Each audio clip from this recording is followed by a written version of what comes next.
Boys, welcome back to another video. Today we're going back in time, going back to a special time, special moment in Fortnite Battle Royale. We are looking at Prime Tfue once again. Was Prime Tfue really that good? Let's find out. Most people would look at Tfue and never expect him to be a professional gamer. The thing is, he wasn't just a professional, he was one of the best ever. Yeah, he really was. Revolutionized the game of Fortnite and dominated the exploit king, exploit king.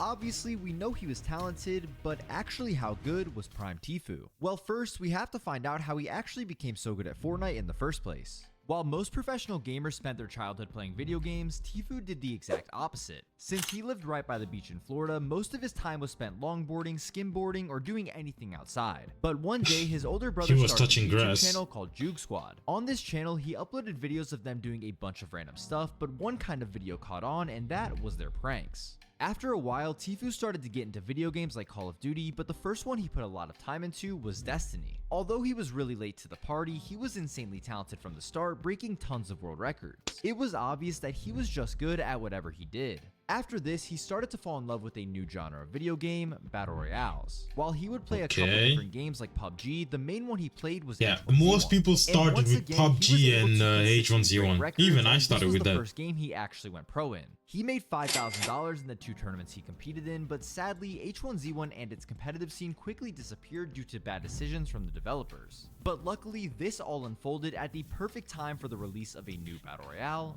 Fortnite. With previous experience in Battle Royale games, this was the best case scenario for him. He started streaming Fortnite very early on, and since he already had some viewership from H1Z1, this helped kickstart his career. Back in the early days of Fortnite, the easiest way to blow up was to just be good at the game. If you were talented, people were going to find you eventually, and it was only a matter of time before more and more viewers tuned in. And on April 2nd, 2018, something happened that changed the trajectory of his career and his life forever. It was just another day playing solos on stream when he got into a game with Ninja. At the time, Ninja was the yeah, I remember the fucking, the rivalry between Tfue and Ninja. Even KSI made a video on it. That's how big it was at the time. He was averaging almost 100,000 viewers. Because of this, eliminating him meant everybody would know your name. And that is when this iconic 1v1 went down. Mad. Once this happened, he just bro, that one, when that shit happened, crazy. One of these people was FaZe Banks. Banks saw his potential and decided it would be a great idea to sign him to FaZe. Obviously, that didn't have the best ending, but we'll get to that later. With these two...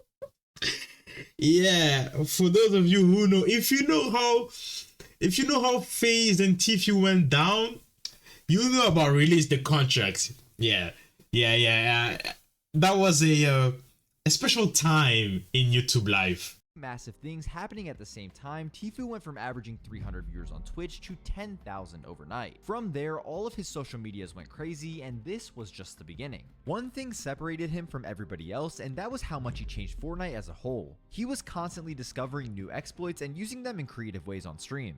From the Tfue Peak, which was named after him, where you could see people without being seen, to destroying the entirety of Tilted Towers in 5 seconds, Epic Games had to release entire patches just because of him. Since it was less than a year after Fortnite how do you come up with this stuff? I don't understand. Like, how did he think, oh, I'm gonna break this and then angle it that way, and then everything's like, how do you? I don't understand. He must have had people like just searching for random shit. Like, because how do you come up with that? Scene. So this meant the way people would compete against each other was a kill race. Kill races were played 1v1 or 2v2, and they worked by having everybody ready up on the same team, and whoever got more eliminations would win. With the game's popularity and craving for real competition, the weekly $25,000 Friday Fortnite tournament was born. These featured 32 duos made up of the best players and biggest content creators in the world. Of course, Tfue fit in that category, so he received an invite to play. While he played the first one with Banks and didn't do too well, he decided to team up with Cloaksy for the remaining weeks. In their second tournament together, they cruised through the bracket, easily making it to the grand finals before facing off with none other than Ninja. The Tfue vs Ninja rivalry was just as massive as bro, that fucking Tfue versus Ninja was literally Messi versus Ronaldo. If you're in part of that time, you wouldn't understand how crazy these two were going, bro. They were going stat for stat, band for band, M for M. They're moving like cats and XQC right now. That's how tough this shit was. Is today, so everybody was watching this. After the first two games, they were tied, so there was one more match to decide the winner. In the end, Tfue and Cloakzy went on to win, and this was just the beginning of their dominant run as a duo. After this, it was surprising to see him with any less than 30,000 viewers on Twitch, and his YouTube hit 1 million subscribers. By the way, 99% of my viewers are not subscribed, so please sub if you see this. They won subscribe, bro. Please, if you're watching this. Pause the video. Let me talk to you. Let me talk to you real good, bro. You see when you scroll down and you see that white button that is written subscribe. Why don't you click it? Just click it for me, please. Thank you. Competitive Fortnite scene was starting to develop, but right as this happened, Tfue randomly got banned. At first, nobody knew the real reason for this, so most people assumed he was cheating. It turned out that was not the case. He actually bought an account so he could have OG skins, which was against Epic Games' terms of service. This could have been the end of his entire career, but I remember the video, but I didn't know why. Purchased, instead of being banned, it just gets deactivated. This means that he was able to make a new account and continue playing and competing in tournaments. Thankfully, this did not keep him from getting invited to the future competitions. The first real tournaments as we know today were hosted during the Summer Skirmish starting in July of 2018. The prize pools for these were absolutely ridiculous, with $1 million being given out each week. Tfue performed decently in these, but definitely not up to his standards. At the end of the Summer Skirmish competitions, there was a solo LAN event hosted at PAX West. Solos was his specialty, so most people expected him to win this. And when it came to his heat, he did not disappoint. So exactly what he's gonna do. Doesn't want to take too much fall damage, gonna push his zone. Damn, OG competitive. Makes it to top 2 left. All the loot's falling to Tfue. He's trying to drop on down. Can he drop his opponent in time? Tfue spraying out the build. Here he goes. Yeah. Tfue was him, fam. With him finishing in 27th place. Oh. However, the fall skirmish would be a much different story, and this is where Tfue's prime truly began. The first week of the fall skirmish, he finished second in squads with Cloakzy, Zexro, and Creo. The second week of competition was a solo tournament with a $250,000 prize pool, and unlike the recent LAN, Tfue was not playing around. Jesus. Imagine if the double barrel was still out, no one would be using it. Like, it's such a... It's not a good weapon. And the fact that he won using it... 14 points.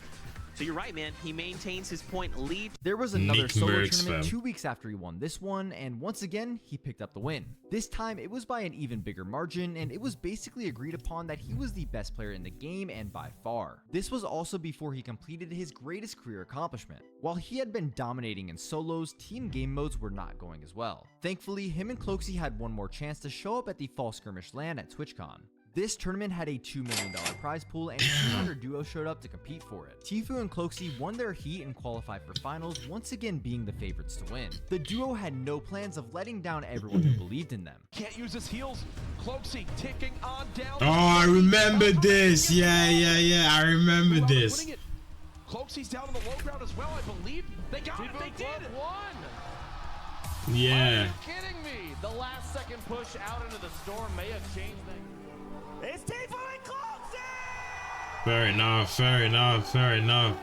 Damn, OG competitive, bro. Won and the LAN, Tfue made $350,000 in less than a month. This was the most earnings out of any player by far, and he was truly in a different league. The next big event was the Secret Skirmish. The duo tournament on day 1 was played with completely randomized teams, and Tfue was matched up with Demo. Even with no experience together, Tfue was good no matter who he played with. They ended in 3rd place, and the next day Tfue finished in 7th during the solo tournament. That's he good. made it pretty clear that if there was a tournament, he would be at the top of the leaderboard no matter what happened. In Fortnite, it is really hard to win tournaments consistently because of the amount of luck involved, but being able to always perform regardless of circumstance was pretty impressive. The only player even close to him at the time was Bizzle. Bizzle won the solo tournament at Secret Skirmish, but if you put their overall placement side by side, I've never heard of this thing.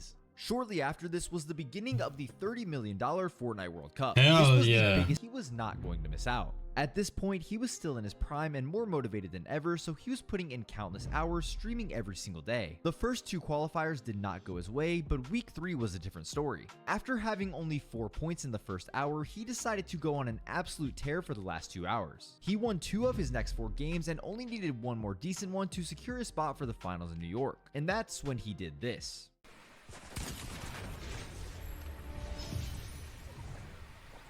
Damn. Dude, you did. Easy. Oh my god, he was first place? Damn, clicks.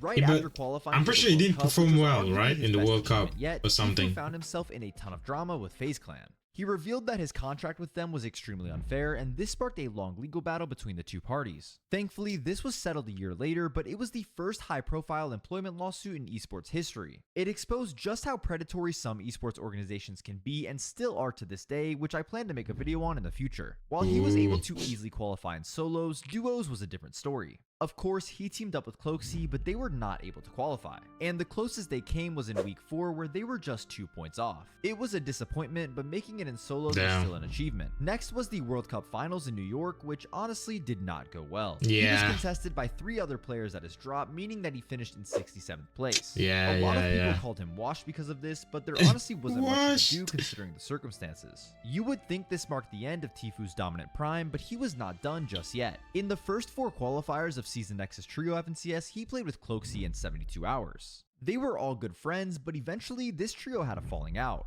Although they weren't placing bad by any means, they were not winning, and that's all they wanted to do. Since Tfue was not confident in his team, he decided to leave them and play the last qualifier with Kanata and Fiber. Nowadays, Kanata is a household name, but back then nobody knew him, so everyone thought their chances of making Tfue knew something, bro. Tfue knew something we didn't. Had one chance to place top 8 out of every team on the NA East region, and not only did they do that, they won the entire tournament. His decision to leave a team he was already guaranteed a spot in Heatswith was ballsy, but it ended up paying off. However, this is where Tfue's competitive career started to go downhill. He finished 22nd in this grand finals, then 7th in squad FNCS right after that. It was obvious to his fans that he was starting to fall behind as the younger player base was getting better and better in the game. His drive to compete was also not the same. That's also when like being good at the game was like how can I say, like the like to be good at the game now, or at that moment, was like something like you had to, well, like you had to like fuck, bro, I can't speak. What I'm trying to say is that like skills just kept on increasing, and then you had to put more hours into the game, and you had to do more and more stuff. So just like we watched in the other Reacts video of why Fortnite players start decreasing when they get older, is exactly why Tfue also decreased.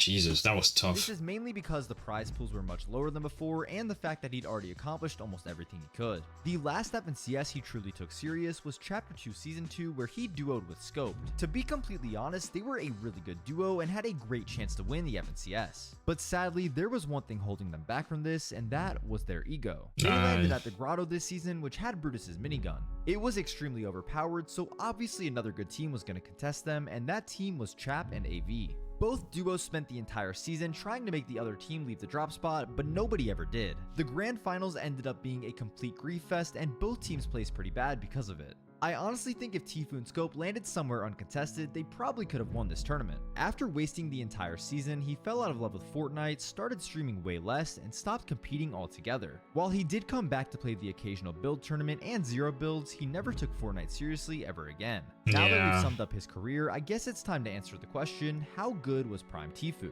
And it's pretty simple, he was the best player in the game. Like I said, from the beginning of 2018 to the middle of 2019, nobody came close to him. He had the most earnings, most consistent placements, and completely revolutionized the game as we know it. He was just on another level. Nowadays, Tfue is enjoying life, uploading the occasional vlog, and streaming games on Kick here and there. I think if he wasn't so successful when it came to content creation, there's a good chance that he would have been the greatest Fortnite player of all time. But making so much money changed his priorities and ruined his drive to compete. Epic Games was also making terrible decisions, especially with the competitive scene. And I won't even talk about how broken aim assist was back then. Regardless, he is one of the best players the game has ever seen. Let me know if you think anyone was better than him during his prime. Tfue, man, you was that nigga. You was that nigga for sure, bro. If you enjoyed this video, don't forget to leave a like, subscribe, and peace.